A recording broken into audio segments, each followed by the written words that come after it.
ನಮಸ್ತೆ ಗೆಳೆಯರೇ, ಮೃದುವಾದ ಇಡ್ಲಿ ಹೇಗೆ ಮಾಡೋದು ನೋಡೋಣವಾ?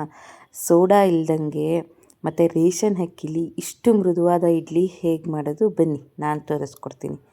ಮೊದಲನೇದಾಗಿ 2 ಲೋಟ ಅಕ್ಕಿ, ರೇಷನ್ ಅಕ್ಕಿ ಅಂದರೆ ಹಂಸ ಅಕ್ಕಿ. ಈ ಗ್ಲಾಸಲ್ಲಿ ಫುಲ್ ತೊಗೊಂಡಿದ್ದೀನಿ, 2 ಗ್ಲಾಸಸ್ ಫುಲ್ ತೊಗೊಂಡಿದ್ದೀನಿ. ಅದಾದಮೇಲೆ ಉದ್ದಿನಬೇಳೆ ಇದರಲ್ಲಿ ನಾನು 3/4 ಭಾಗ ತೊಗೊಂಡಿದ್ದೀನಿ. 2 ಲೋಟ ಅಕ್ಕಿಗೆ 3/4 ಭಾಗ ಉದ್ದಿನಬೇಳೆ ಹಾಕಬೇಕು.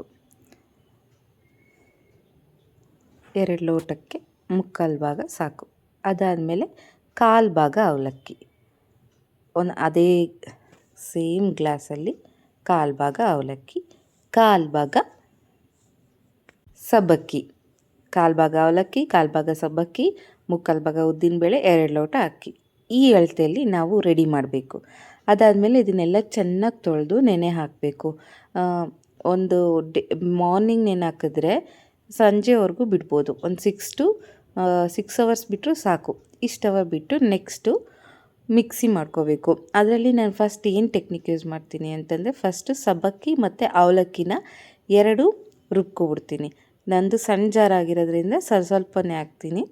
ಹಾಗಾಗಿ ಫಸ್ಟ್ ಸಬ್ಬಕ್ಕಿ ಮತ್ತು ಅವಲಕ್ಕಿ 2 ರುಬ್ಕೊತೀನಿ. ಅದಾದಮೇಲೆ ಉದ್ದಿನಬೇಳೆ ರುಬ್ಕೊತೀನಿ. ಸಬ್ಬಕ್ಕಿ ಅವಲಕ್ಕಿನ ಸಪ್ರೇಟು ಮತ್ತು ಉದ್ದಿನಬೇಳೆ ಸಪ್ರೇಟು, 2 ತುಂಬ ಸಾಫ್ಟಾಗಿ ರುಬ್ಕೊತೀನಿ. ಇವೆರಡನ್ನೂ ಸಾಫ್ಟಾಗಿ ನೋಡು, ಇಷ್ಟು ಸಾಫ್ಟಾಗಿ ನಾನು ರುಬ್ಕೊತೀನಿ. ಇದನ್ನು ತರಿಯಾಗಿ ರುಬ್ಕೊಳ್ಳಲ್ಲ, ಫುಲ್ ಸಾಫ್ಟಾಗಿ ನಾನು ರುಬ್ಕೊತೀನಿ. ಅವಲಕ್ಕಿ ಮತ್ತು ಉದ್ದಿನಬೇಳೆಯನ್ನು 2 ಸಾಫ್ಟಾಗಿ ರುಬ್ಕೊತೀನಿ. ಅದಾದಮೇಲೆ ಅಕ್ಕಿನ ಸ್ವಲ್ಪ ತರಿಯಾಗಿ ರುಬ್ಕೊಂಡು ನಡೆಯುತ್ತೆ.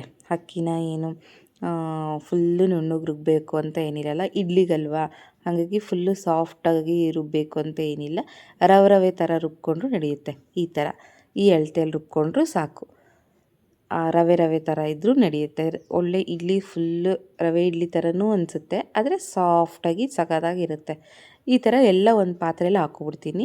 ಅದಾದಮೇಲೆ ನಾನು ಚೌಟಲ್ಲಿ ಮಿಕ್ಸ್ ಮಾಡೋಕ್ಕೋಗಲ್ಲ, ಕೈನೇ ನೀಟಾಗಿ ಹ್ಯಾಂಡ್ ವಾಶ್ ಮಾಡಿಕೊಂಡು ಈ ಥರ ತಿರುಗಿಸ್ತೀನಿ. ನೋಡಿರಿ, ಎಲ್ಲ ಈ ಥರ ಇರುತ್ತೆ. ಅದನ್ನು ನೀಟಾಗಿ ಕಲಸಿ ಫುಲ್ಲು ಸಾಫ್ಟು ಮತ್ತು ಮಿತ್ಕೋಬೇಕು, ಚೆನ್ನಾಗಿ ಕಲ್ಕೋಬೇಕು. ಆ ಥರವರೆಗೂ ತಿರುಗಿಸ್ತಾ ಇರಬೇಕು.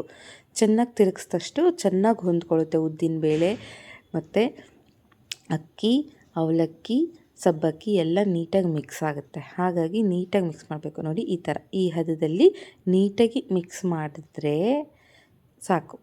ಇಷ್ಟೆಲ್ಲ ಮಾಡಿಬಿಟ್ಟು ಓವರ್ ನೈಟ್ ಬಿಟ್ಬಿಡಬೇಕು. ನೀವು ಮಾರ್ನಿಂಗ್ ನೋಡಿ ಎಷ್ಟು ಚೆನ್ನಾಗಿ ಉಬ್ಬಿ ಬಂದಿದೆ ಅಂತ ಅಂದರೆ ಅಷ್ಟು ಚೆನ್ನಾಗಿ ಉಬ್ಬಿ ಬಂದಿದೆ. ಈ ಥರ ಸಾಫ್ಟಾಗಿ ಬೇಕಂದರೆ ನೀವು ತುಂಬ ಗಟ್ಟಿಯಾಗಿತ್ತು ಅಂದರೆ ನೀರು ಆ್ಯಡ್ ಮಾಡ್ಕೊಳ್ಳಿ. ನನಗೆ ಕರೆಕ್ಟ್ ಹದ ಬಂದಿತ್ತು, ಹಾಗಾಗಿ ನಾನು ನೀರು ಆ್ಯಡ್ ಮಾಡ್ಕೊಂಡಿಲ್ಲ. ನಾನು ನೈಟ್ ಉಪ್ಪು ಹಾಕಲ್ಲ, ಮಾರ್ನಿಂಗೇ ಉಪ್ಪು ಹಾಕ್ಬಿಟ್ಟು ಒಂದ್ಸರಿ ಈ ಥರ ನೀಟಾಗಿ ಕಲಿಸ್ಕೊಬಿಡ್ತೀನಿ. ಚೆನ್ನಾಗಿ ಕಲಿಸ್ಕೊಂಬಿಡ್ಬೇಕು. ಇದನ್ನು ಉಬ್ಬಿರುತ್ತಲ್ವ, ಸೊ ಚೆನ್ನಾಗಿ ಕಲ್ಕೋಬೇಕು. ಯಾವುದೇ ಸೋಡಾ ಬೇಡ, ಸಖತ್ತಾಗುತ್ತೆ, ಮಲ್ಲಿಗೆ ಥರ ಬರುತ್ತೆ ಇಡ್ಲಿ. ನಾನು ಆಲೇ ನಮ್ಮ ಯಜಮಾನ್ರಿಗೋಸ್ಕರ ಫಸ್ಟು ಹಾಕ್ಬಿಟ್ಟೆ, ನೆಕ್ಸ್ಟ್ ರೌಂಡು ನಾನು ಇಲ್ಲಿ ಇಡ್ಲಿ ಹಾಕೋದನ್ನ ತೋರಿಸ್ತಾ ಇದ್ದೀನಿ.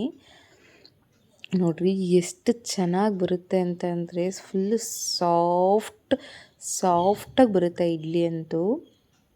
ನೀವು ಈ ಥರ ಟ್ರೈ ಮಾಡಿ ನೋಡಿ, ಯಾವ ಥರ ಬಂತು ಅಂತ ಕಮೆಂಟ್ ಮಾಡಿ. Thank you for watching. Have a nice day.